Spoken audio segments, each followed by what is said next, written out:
The midnight train stopped in Blackwater Crossing every night at exactly 12:14. It hadn't carried passengers in 20 years. That's what my father told me when I was 12, and dumb enough to ask why the station lights still turned on by themselves after midnight. "Tracks remember things," he said. Back then, I thought it was just another one of his railroad stories, the kind old men in forgotten towns told because nobody was left to correct them. Now I know he was trying to warn me. I came back to Blackwater in October, 3 weeks after my father died. The town sat in northern Pennsylvania, buried between wet hills and dying forests. Population used to be 8,000. By the time I returned, it barely held 1,500. Most storefronts were empty. Half the homes along River Street had collapsed porches and black mold climbing the siding. But the train station still stood. Small brick building, single platform, rusting signal tower.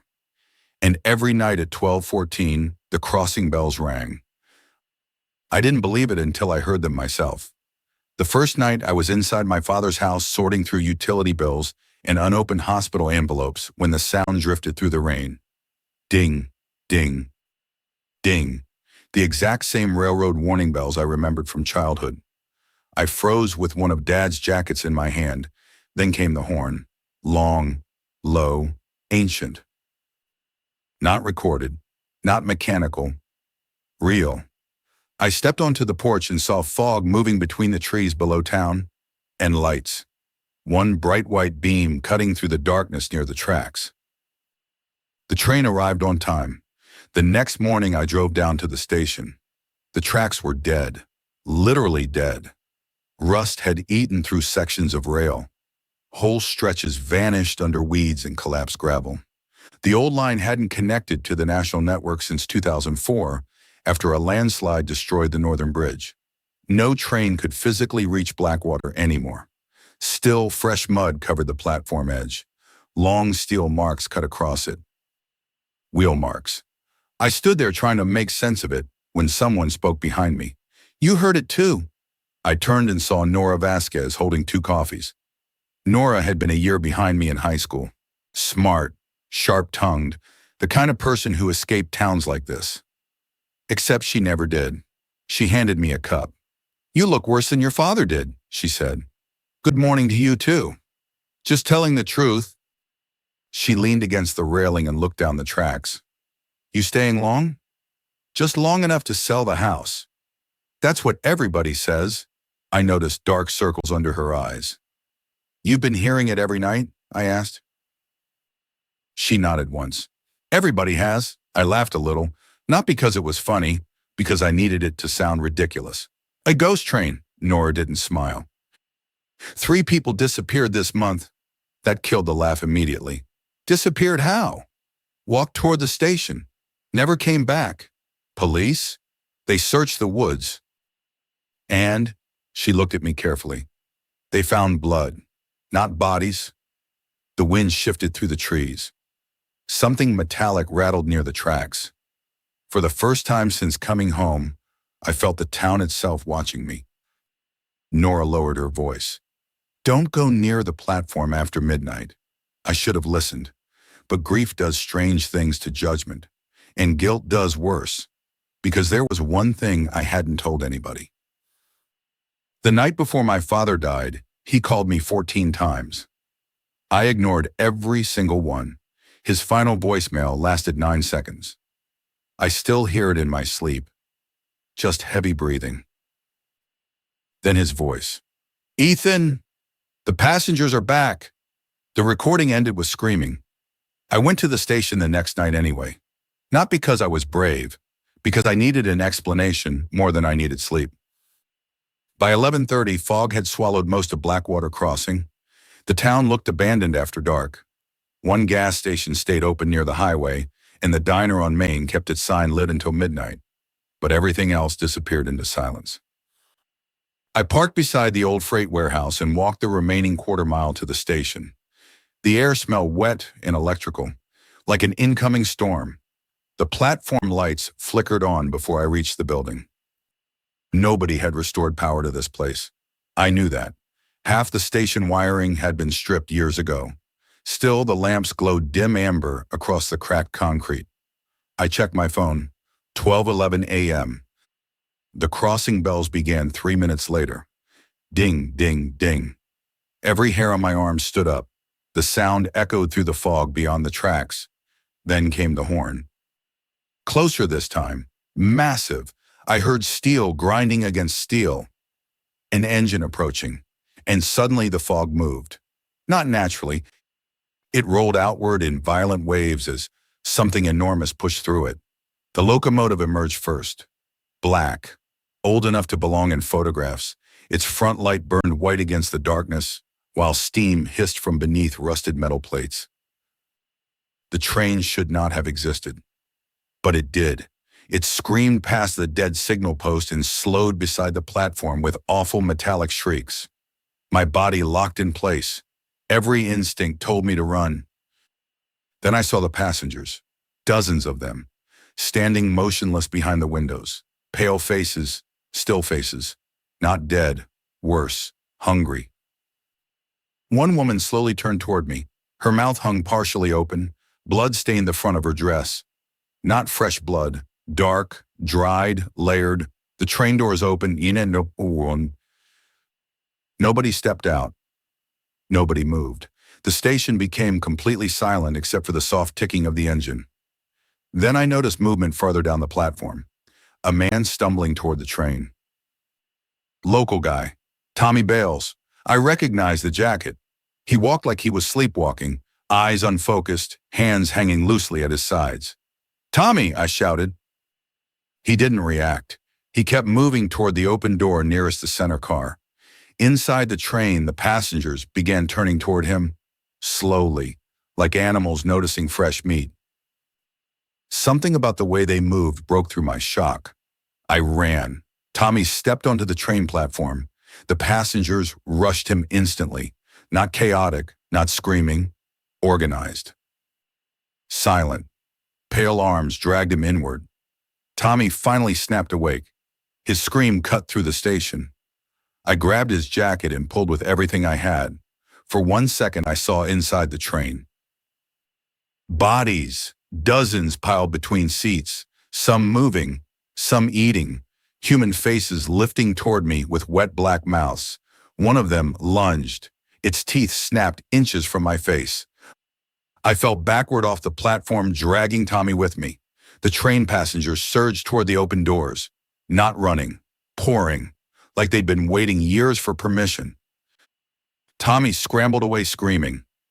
I stared as the first infected stepped onto the platform. Its skin looked gray beneath the station lights.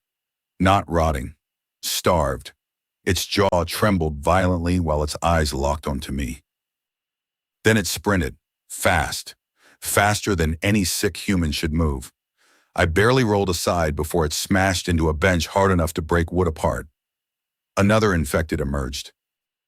Then another. Within seconds, the platform flooded with them. All silent, no growling, no moaning. Just desperate breathing. I grabbed Tommy and ran toward the freight warehouse while the crossing bells screamed behind us. The infected followed, not wandering, hunting. And somewhere inside the fog, the midnight train remained waiting with its doors still open. Tommy Bales lost 3 fingers before we got the warehouse door shut. He barely seemed aware of it. The infected had grabbed his hand while dragging him toward the train, tearing skin open down to the bone. Blood soaked his sleeve while he rocked back and forth against a stack of moldy pallets. They were whispering, he kept saying. Nora arrived 20 minutes later with Sheriff Doyle. I still don't know how she found us that quickly. Maybe she already knew this would happen. Doyle looked exhausted before he even entered the building. Big man in his 60s, former railroad cop before becoming sheriff. My father used to drink with him every Thursday night. The moment he saw Tommy's hand, his expression changed from irritation to fear. Did they bite him? I nodded. Doyle closed his eyes. Not shocked, resigned. That frightened me more than the attack itself. You knew about this, I said. Neither of them answered. Outside, something slammed against the warehouse door. Tommy whimpered. Another impact followed, fast, heavy. The infected weren't wandering around blindly. They knew exactly where we were. Doyle chambered a shotgun shell. "You got any alcohol?" he asked. Nora pointed towards an old maintenance cabinet. "What's that gonna do?" I said. Doyle looked at Tommy. "Maybe nothing." The way he said it made my stomach turn. Tommy finally looked up. "You're not killing me. Nobody said that. You thought it." Doyle didn't answer. Another slam hit the door hard enough to bend metal. Then another and another. I moved toward the dusty warehouse window and looked outside. At least 15 infected surrounded the building, not random townspeople, passengers, still wearing old-fashioned coats and dresses. Some looked decades out of place. One man wore a conductor's uniform covered in dried blood. They stared directly at the windows, waiting. "Why aren't they making noise?" I whispered. Nora stood beside me. "They only scream when they feed." I looked at her. "How long has this been happening?" Her silence answered before she did. 20 years, she finally said. The words sat inside the warehouse like poison.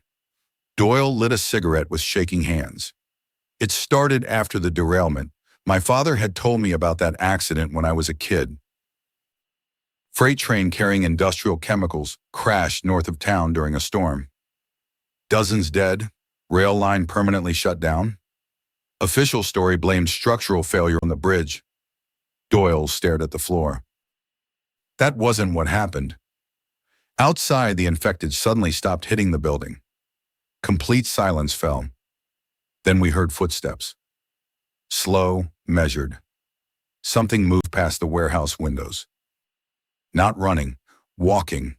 The infected outside backed away from it, like animals giving space to something higher in the food chain. A figure stopped beneath the exterior light. Conductor uniform. Tall, thin. Its face looked almost normal except for the mouth. Too wide. Like the skin had split at the corners over years of smiling. It raised one hand politely toward the warehouse. Then knocked. 3 calm taps. Tommy began sobbing. The conductor spoke through the door. "Passenger retrieval," it said. Its voice sounded human. That made it worse. Doyle aimed the shotgun. "You stay the hell away from this building." The conductor tilted its head. "Property of the line must return to the line." "What are you?" I shouted. The thing smiled wider. "A schedule!" Then Tommy screamed. We turned and saw black veins spreading rapidly up his neck. His eyes twitched violently. "Help me!" he gasped. Nora stepped backward immediately. Doyle didn't. He moved closer with the shotgun lowered. "Tommy," he said quietly, "listen to me." Tommy's breathing became frantic. "I hear them. Stay with us." "They're hungry." He looked directly at me. "They know your father." The warehouse door exploded inward. The conductor entered first. Not rushing. Just walking calmly through flying splinters while infected poured in behind it. Doyle fired instantly. The shotgun blast tore through the conductor's chest. It barely slowed. Nora grabbed my arm. "Move!" Tommy attacked Doyle before the second shot. Not transformed, transforming. He bit into Doyle's shoulder while screaming like he was trying to fight himself. I saw pure terror in Tommy's eyes even as he tore flesh apart. Doyle shoved him away and fired. Tommy collapsed. The conductor looked down at the body almost sadly. "Late arrivals create inconvenience," it said. Then the infected charged. We escaped through the warehouse loading tunnel beneath the tracks. Doyle almost didn't make it. Blood soaked the left side of his uniform where Tommy had bitten him, and by the time we reached the drainage corridor beneath Blackwater Crossing, his breathing sounded rough and uneven. But he kept moving. That alone told me the infection worked differently than normal disease. Fast enough to terrify, slow enough to think. The tunnel opened near the river beneath town. Rain hammered the streets overhead, while distant train horns echoed through the valley. Not one horn, multiple. I looked back toward the station. Lights moved through the fog. More trains. Nora saw my expression. "They're early." "What does that mean?" "It means something changed." Doyle leaned against the tunnel wall and pressed his hand against the wound. "We need the church." Nora shook her head immediately. "They'll go there first, then the water tower. No supplies." "Damn it, Nora!" She cut him off. "They'll smell him." Silence. Doyle looked between us. Not angry, tired. "You planning to say it out loud?" Nora didn't answer, because she didn't need to. He was infected. And we all knew it. A scream echoed somewhere above town, then another. The outbreak had already spread beyond the station. We climbed from the tunnel behind Miller's Hardware and saw chaos unfolding across Main Street. People running, truck headlights cutting through rain, gunshots. The diner windows shattered outward as 3 infected dragged a man across the counter. Nobody in town understood what they were seeing yet. That made everything more dangerous. The infected moved differently than movie monsters. They coordinated. They targeted exits. They chased noise. And whenever they caught someone, they didn't feed immediately. They restrained, like they were collecting people. A pickup truck skidded sideways in front of us. Driver's door burst open. A woman stumbled out carrying a little girl. "In the store!" she screamed. 2 infected sprinted from the rain behind her. Doyle fired first. One dropped instantly. The other kept moving after losing half its jaw. I grabbed a tire iron from beside the hardware entrance and hit it as it lunged for the child. The impact broke its teeth against the pavement. It still tried to bite. The mother stared at me in shock. "What are they?" I didn't know how to answer, because infected no longer felt accurate. Their eyes still held awareness, pain, recognition, like human beings trapped behind starvation. More screams erupted further downtown. The crossing bells began ringing again. Doyle looked toward the station. "Oh, God!" Another train horn rolled across Blackwater, then another. Every abandoned rail line surrounding town had become active. Lights appeared in the hills, moving toward us. Nora grabbed my arm. "We need to leave town now." Doyle shook his head. "Roads won't matter once dawn hits." "What happens at dawn?" I asked. He looked sick. "They start remembering." I heard movement inside the hardware store. 3 survivors emerged. Eli Mercer, former mechanic, Army veteran, permanent anger problem. Beside him stood Grace Chen, the town pharmacist, holding a revolver with both hands. The third was a teenage railroad enthusiast named Caleb, who looked one panic attack away from collapse. Eli pointed at Doyle's wound instantly. "No! We don't have time for this," Doyle said. "You're bit." "I'm still breathing." "That changes." Eli raised his rifle. Nora stepped between them. "We need him." "For what?" Eli snapped. Doyle answered quietly. "I know where the trains stop next." That shut everyone up. Rain poured harder across town. Another horn echoed closer. Then the emergency sirens started. Not police sirens, civil defense, the kind meant for floods or war. Blackwater Crossing finally understood something terrible had arrived, and the trains were still coming. Doyle led us beneath the old post office into a Cold War fallout shelter most of the town didn't know existed. The entrance hid behind rusted filing cabinets in a flooded basement storage room.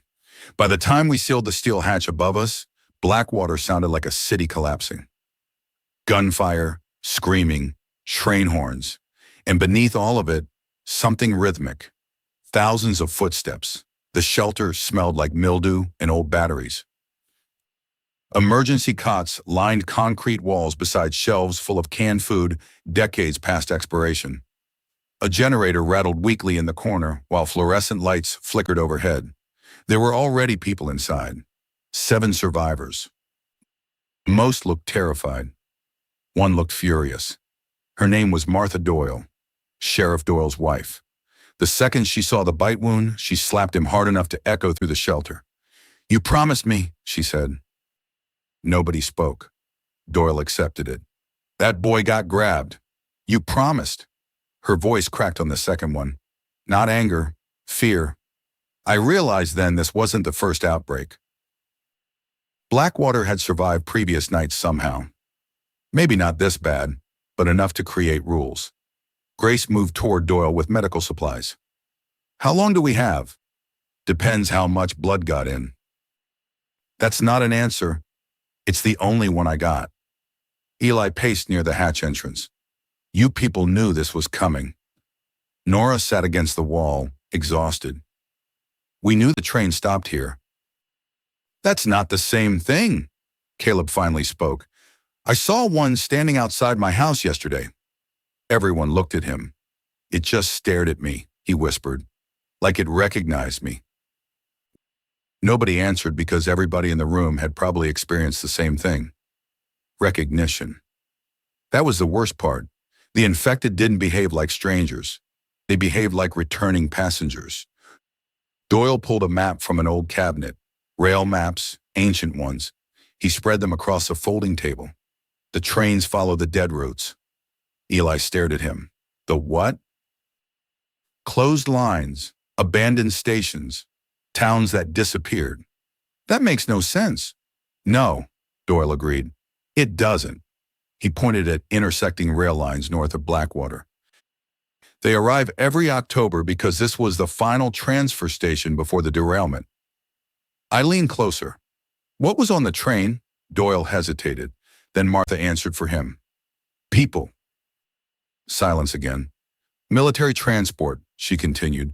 Quarantine relocation during the Baltimore outbreak. I felt cold immediately. What outbreak? Martha looked stunned. You really don't know? I shook my head. She exchanged a look with Doyle. Then I understood. The government had buried whatever happened. Doyle rubbed his eyes. 20 years ago, something hit the East Coast. Fast infection, violent behavior. Cities quarantined before the public understood what was happening. Grace spoke quietly. They used trains to move infected civilians. Not civilians, Doyle corrected. His face darkened. Families. Nobody moved. They told people relocation camps were safe zones, packed them into rail cars, sent them west. And the derailment? I asked. Doyle looked at me. The passengers were already turning before the bridge collapsed. Outside the shelter, something heavy scraped across the hatch overhead. Everybody froze. Then came the tapping, soft, rhythmic, like fingers. Caleb backed away. They found us. No, Doyle said, but he sounded uncertain. The tapping continued for nearly a minute, then stopped. Eli lowered his rifle slightly. What happens if the trains keep arriving? Doyle answered without hesitation. The line expands. I frowned. What does that mean? Nora finally looked up. It means Blackwater becomes part of the route. Then the lights went out. Complete darkness swallowed the shelter. A child somewhere in the room started crying, and above us the crossing bells began ringing again. The generator died at 3:17 in the morning. That number matters because it was the last normal moment any of us had. After that, Blackwater stopped behaving like a town. It became a station. Emergency lanterns cast weak yellow light through the shelter while Doyle and Eli argued beside the dead generator. Fuel lines cut, Eli said. By what? Eli didn't answer, because nobody wanted to say it. Something had entered the basement while we were inside. Grace checked Doyle's temperature again. Still climbing. The veins in his neck had darkened considerably, but he remained lucid. Too lucid. Like the infection was waiting. I sat beside Nora near the map table. You knew my father was involved in this. She nodded. He helped cover it up. The words hit harder than expected. My father was a station master. He became more than that. What does that mean? Nora stared at the shelter floor. Your dad believed the trains weren't accidents anymore. I laughed bitterly. Ghost trains carrying zombies through dead rail lines. That's not what scares me. What does? She finally looked at me. The passengers remember who they used to be. Before I could respond, pounding erupted against the shelter hatch. Not random impacts, deliberate blows. The steel door bent inward slightly. Someone screamed. Then a voice called down from above. Sheriff? Human. Definitely human. Doyle moved toward the ladder. Who's there? Deputy Harris. Relief spread through part of the shelter. Eli didn't lower his rifle. How many with you? Just me. Doyle climbed halfway up before Nora grabbed his arm. Wait. The shelter fell silent. Then we all heard it. No breathing. Deputy Harris spoke again from above. Please hurry. Still no breathing, no movement. Just words. Doyle slowly stepped back down. Eli raised the rifle. What the hell is that? The answer came from the hatch itself. A soft chuckle. Then Harris' voice changed. Not monstrous, calm. Schedule adjustment. Everyone backed away simultaneously. The hatch exploded inward. Steel bolts snapped like cheap plastic. 3 infected dropped into the shelter immediately. Fast. One tackled Eli before he could fire. Another hit the lantern table, plunging half the bunker into darkness. The third landed beside Martha. She stabbed it through the throat with a kitchen knife. It kept moving. The infected weren't impossible to kill, but they ignored damage normal humans couldn't. I grabbed a broken lantern pole and slammed it into one creature's skull, while Eli fought another across the floor. Gunshots deafened the room. Then more figures descended through the broken hatch. Passengers, a woman in a nurse uniform, a teenage boy missing one ear, an old man with railroad tickets still hanging from his coat pocket. All starving, all focused. The shelter became chaos. Grace dragged children behind supply shelves while Doyle fired upward into the hatch opening. Nora pulled me toward the map room. There's another exit! We sprinted through a narrow maintenance corridor while screams echoed behind us. I looked back once. Big mistake, because I saw Doyle standing in the center of the shelter, lowering his shotgun. Not surrendering. Listening. The infected around him stopped attacking, their heads tilted slightly, like they could hear something distant. Train whistles. Doyle looked toward us one final time. Then he smiled. Not happily. Relieved, and stepped willingly toward the passengers. Nora shoved me through the maintenance exit before I could react. We emerged into freezing rain behind the church cemetery. Blackwater was burning. Several buildings along Main Street had caught fire. Vehicles sat abandoned in intersections, and moving through the streets beneath flashing emergency lights were hundreds of infected. Not attacking randomly, traveling toward the station. Like the entire town had received instructions. By dawn, Blackwater Crossing belonged to the trains. The infected controlled every major road leading out of town. Not through barricades, through positioning. Groups stood silently at intersections and bridge entrances, watching vehicles attempt escape before swarming them with terrifying speed. Nora and I hid inside St. Jude's funeral home overlooking the river. The irony wasn't lost on either of us. The dead had probably never been safer. Eli found us around 6 in the morning, covered in blood, none of it his. He shoved through the rear entrance, carrying Caleb over one shoulder. The kid was alive, but barely responsive. What happened? Nora asked. Eli set Caleb down carefully. They took the shelter. How many made it? He looked away. That was enough. Grace arrived an hour later alone. Her hands shook so badly she dropped her revolver twice trying to reload it. She sat against the embalming room wall and stared into nothing. Nobody pushed her for details. We all understood. Sometime around 8:30, the emergency broadcast system activated. Not local, federal. The funeral home radio crackled with static before a calm voice spoke. This is a national continuity emergency advisory. Residents in affected rail zones are instructed to avoid all transportation corridors and remain indoors until military containment arrives. Eli laughed once. Rail zones, the voice continued. Do not approach unauthorized trains under any circumstances. Then the signal died. Grace finally spoke. They knew it could happen again. Nobody argued. I stood near the upstairs window watching infected move through the streets below. Some carried luggage. That detail unsettled me more than the violence. They behaved like passengers, continuing interrupted travel. One woman paused outside the funeral home. Middle-aged, gray coat. She stared directly at me through the rain, then slowly lifted a photograph. Even from the second floor, I recognized my father. Before I could react, she walked away. Nora saw my face. What? They knew him.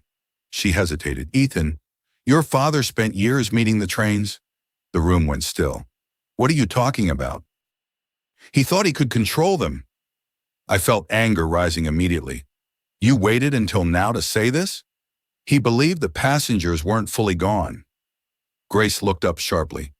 That's impossible. No, Nora said quietly. It's worse than impossible. She told us everything. For 20 years, the trains returned every October. At first only one, then more. Passengers occasionally escaped into town. Feeding before dawn pulled them back toward the rail lines. Blackwater covered up disappearances. Authorities classified the region under restricted emergency jurisdiction. And my father became obsessed with communicating with the conductor. He thought the trains were trying to complete something, Nora said. Complete what? Eli asked. Delivery. A loud horn interrupted her. Close. Too close. We moved to the windows. The midnight train rolled slowly down Main Street. Not on tracks, directly through town. Its wheels screamed against asphalt while sparks erupted beneath steel. The buildings around it shook. Passengers stared from the windows, and standing at the front platform was the conductor, smiling. The train stopped outside the courthouse. Doors opened. More infected stepped out carrying people. Alive people, bound, collected. Caleb whispered from the floor behind us. They're loading the train. The conductor suddenly looked upward, directly at our window, then tipped its hat, like it had known where we were the entire time. We left the funeral home after noon because staying meant waiting to die.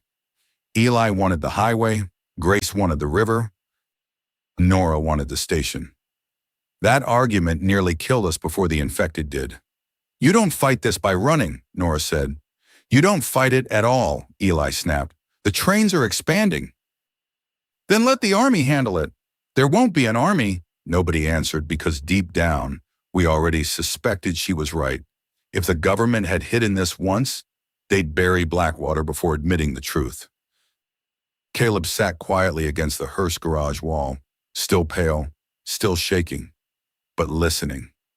I crouched beside him. You okay? He swallowed hard. When I was little, my grandfather told me the trains carried souls. That sounds like something old people say. He worked these rail lines. Caleb looked toward town. He said some passengers never arrive where they're supposed to. Before I could respond, distant gunfire erupted near the courthouse. Then military helicopters passed overhead. Low, fast. Everybody rushed outside. 3 black helicopters swept over Blackwater toward the station. For 1 second, hope returned. Then the trains answered. Not figuratively. Train horns screamed across the valley simultaneously. Every infected in sight stopped moving, stopped feeding, stopped chasing. They simply looked upward. The helicopters opened fire near the station. We saw explosions between buildings. Then one aircraft suddenly tilted sideways. Something hit it. Not a missile, a cable. Thick black cables launched from the top of the train itself, wrapping around the helicopter rotors. The aircraft spiraled into the courthouse tower and exploded. The other 2 attempted retreat. One vanished into fog north of town. The last helicopter made it maybe half a mile before another train emerged from the forested hillside directly ahead of it. Impossible. The locomotive burst through trees onto open ground. The collision lit the valley orange. Silence followed, then applause, soft, polite, coming from hundreds of infected standing in the streets. Eli stared in disbelief. That's not infection. No, it wasn't. The conductor appeared again near the courthouse platform, this time holding a pocket watch. It spoke loudly enough for the town to hear. Final boarding begins at dusk. Then every infected resumed moving. Faster than before, Nora grabbed my jacket. We have maybe 6 hours. For what? To stop the line from spreading beyond Blackwater. How? She looked toward the station. Your father left instructions. My chest tightened. What instructions? Nora reached into her coat and handed me an old brass key. Station Master Key. My father's initials were carved into the side. He believed the first engine controls the others. I stared at the key. And you're telling me this now? He made me promise not to unless the trains entered town. Eli shook his head. This is insane. Look around, Grace said quietly. We passed insane yesterday. Rain began falling again, cold and heavy.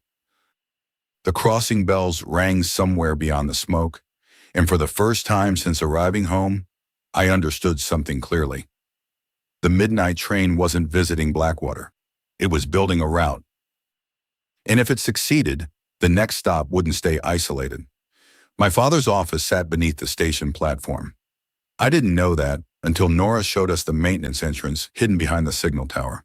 The tunnel smelled damp and ancient. Railroad maps covered the walls alongside handwritten notes dating back years. Train arrival times, passenger estimates, names, so many names, missing people from Blackwater. My father had documented every disappearance. Grace opened a filing cabinet and froze.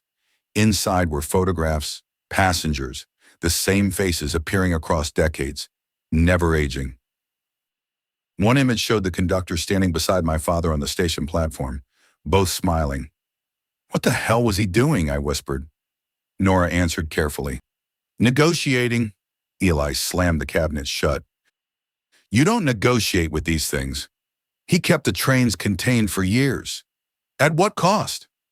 Nobody had an answer. I searched the office until I found a tape recorder labeled For Ethan. My hands shook pressing play. Static filled the room. Then my father's voice. If you're hearing this, the line breached town. Everyone listened silently.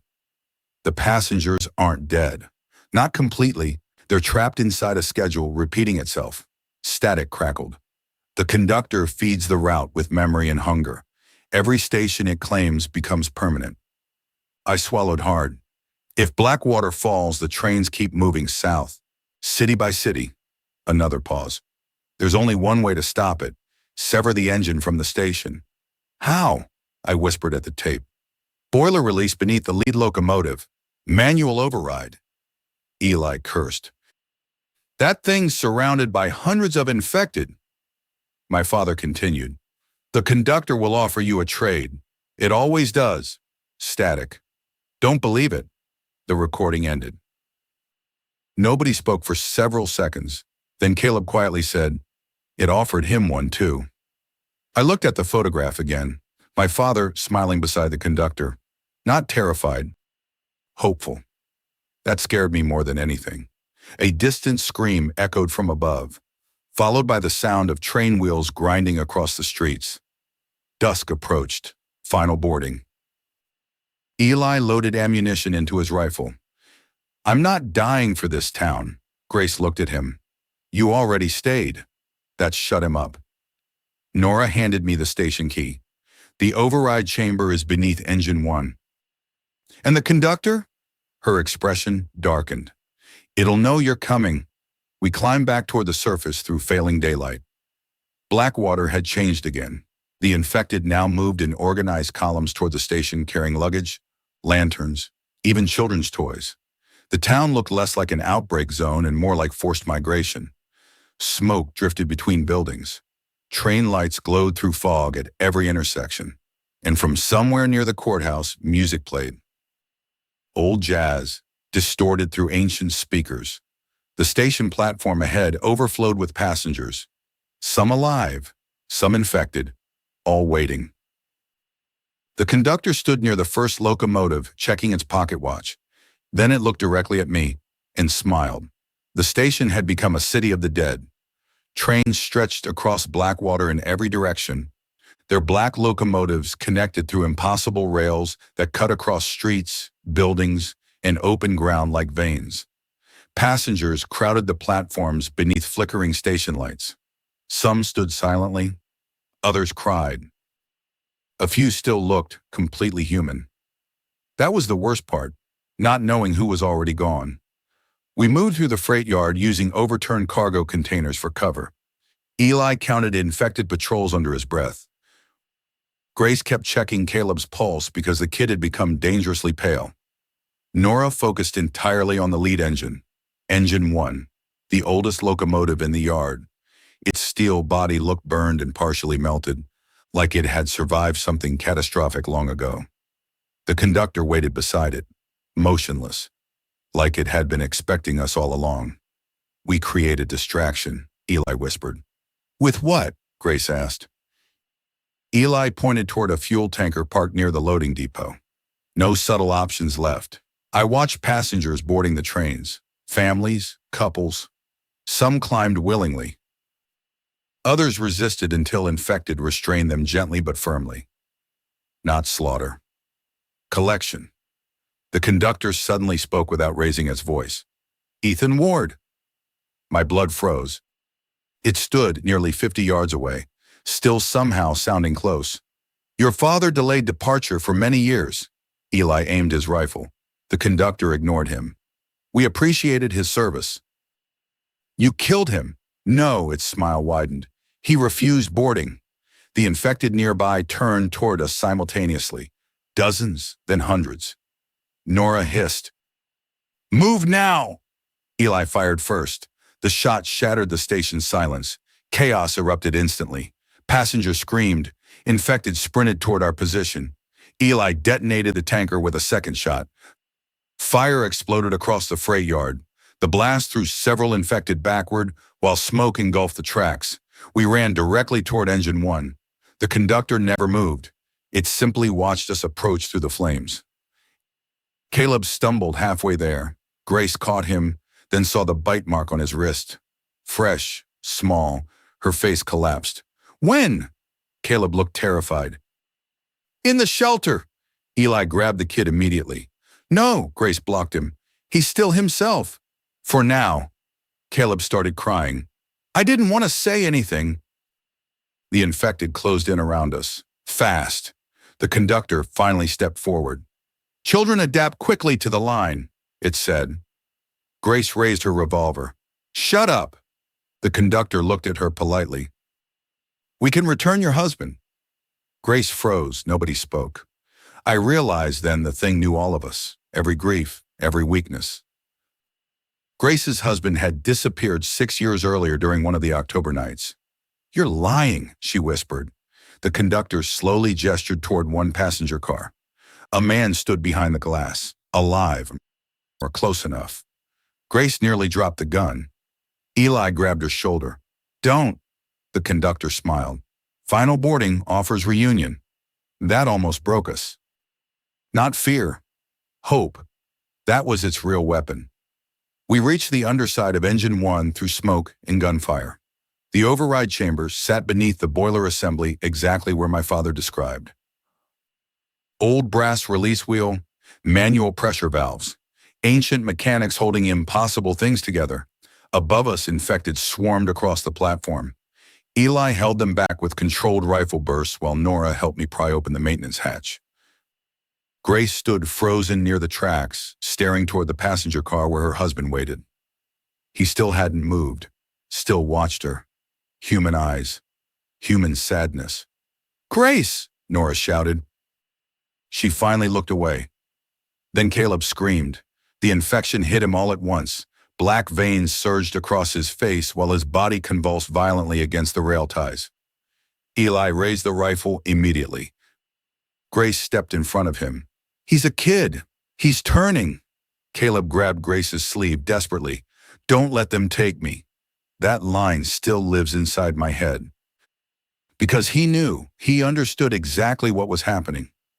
The infected weren't dying. They were being absorbed.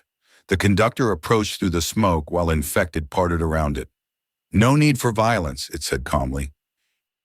Eli fired twice into its chest. The conductor staggered but remained standing. Schedules persist despite interruption. I finally got the hatch open. Steam burst from beneath the engine. The override wheel sat inside, massive, rust-covered. My father's key fit perfectly into the release lock. Then the conductor spoke again. "Your father boarded willingly in the end." I stopped. "What?" Nora looked horrified.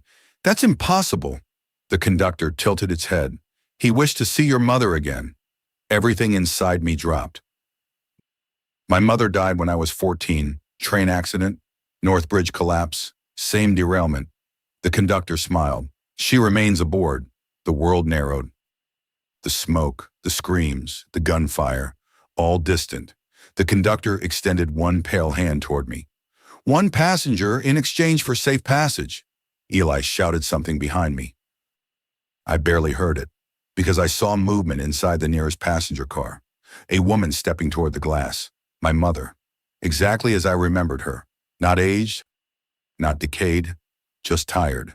She placed one hand against the window and smiled sadly. I nearly walked toward the train. God help me, I nearly did. Then Nora grabbed my face hard enough to hurt. Ethan, she said.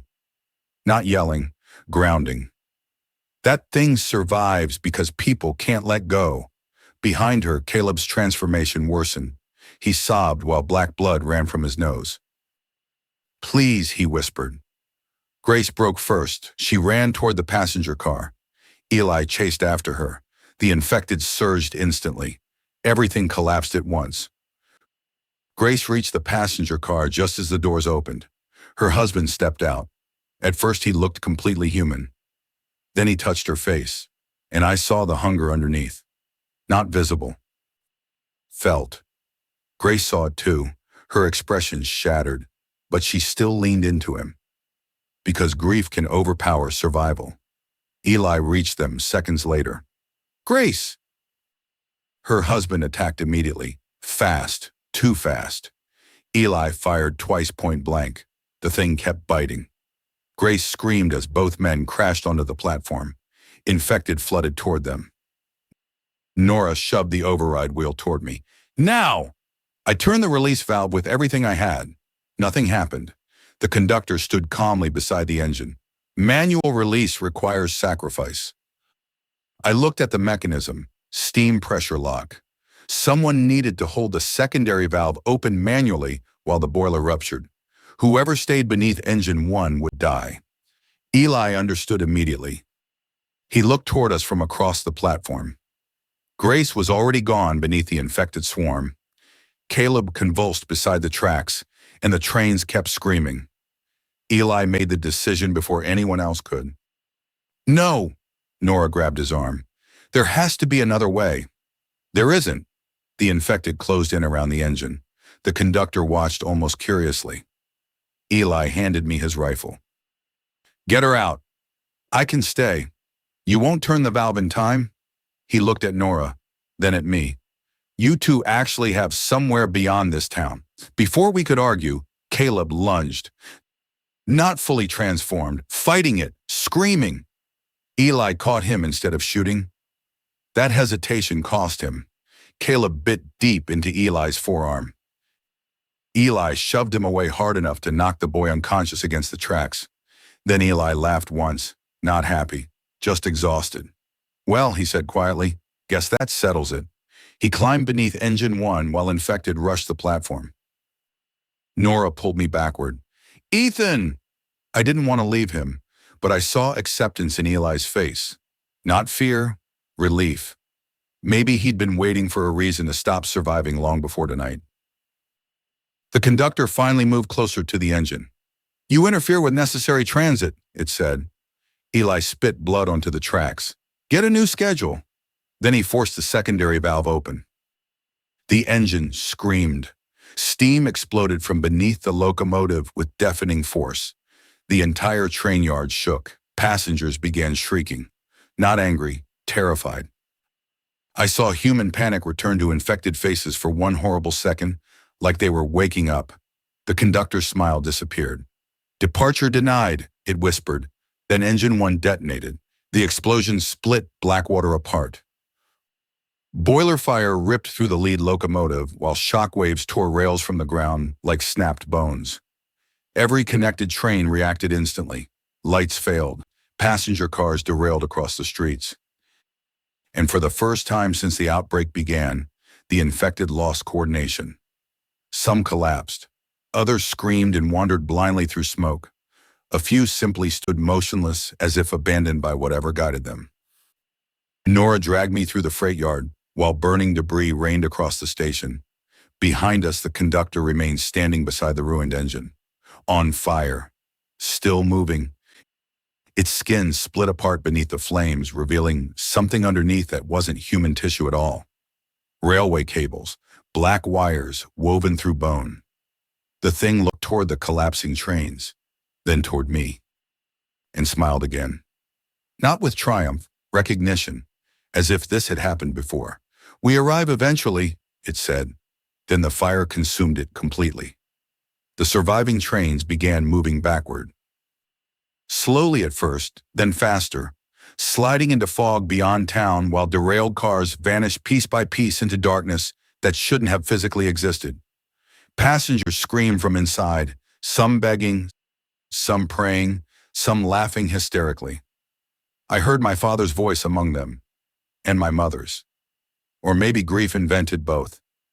The tracks themselves started collapsing after the trains withdrew.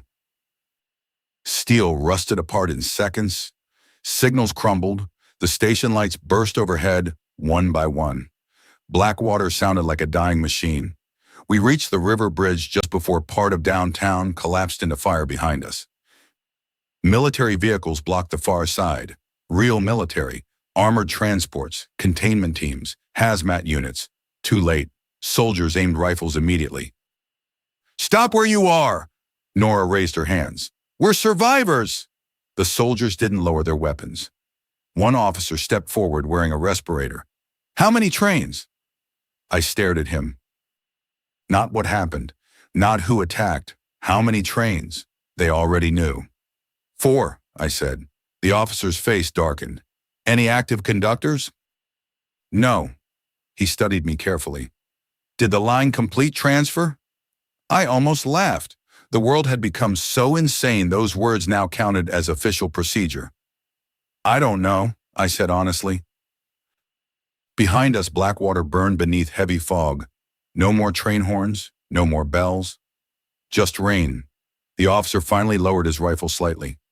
"You'll both be quarantined." Nora squeezed my hand once. Weak, exhausted, alive. Then somewhere deep inside the fog behind town, a distant whistle echoed. One long note, still moving south. They kept us in a federal quarantine facility outside Pittsburgh for 43 days. No windows, no clocks, just interviews, repeated over and over by different officials pretending not to compare answers. They never asked about zombies. They asked about schedules, routes, conductors, passenger counts. Like Blackwater wasn't unique, like it was one station among many. Nora disappeared after the second week. No explanation. One morning her room sat empty. The guards claimed she'd been transferred. I never believed them. The nightmare started around the same time. Not attacks, platforms. I dream about standing alone at unfamiliar stations while distant train horns echoed through fog. Every dream ended the same way. Arrival boards lighting up. My name listed beneath departure times. They released me in December under strict confidentiality agreements nobody expected me to follow. Blackwater Crossing officially suffered a chemical fire and infrastructure collapse. Estimated fatalities, 132. A real number? I still don't know. The town itself was demolished afterward. Entire valley condemned. Rail lines removed. Maps updated. Blackwater essentially erased. But erased places leave scars. I know that now. 3 months after quarantine, I started receiving letters. No return address, always postmarked from towns with abandoned train stations. Inside each envelope sat a single ticket stub. Midnight departure, no destination listed. The last one arrived yesterday. Different from the others. On the back, written in my father's handwriting, were 6 words. The line was "Never the disease." I haven't slept since reading them. Because I finally understand what terrified him. The infected weren't spreading randomly. The trains weren't hunting. They were transporting something. Something older than the outbreak itself. And sometimes late at night, when cities grow quiet enough, I still hear whistles outside my apartment window. Always distant, always moving closer.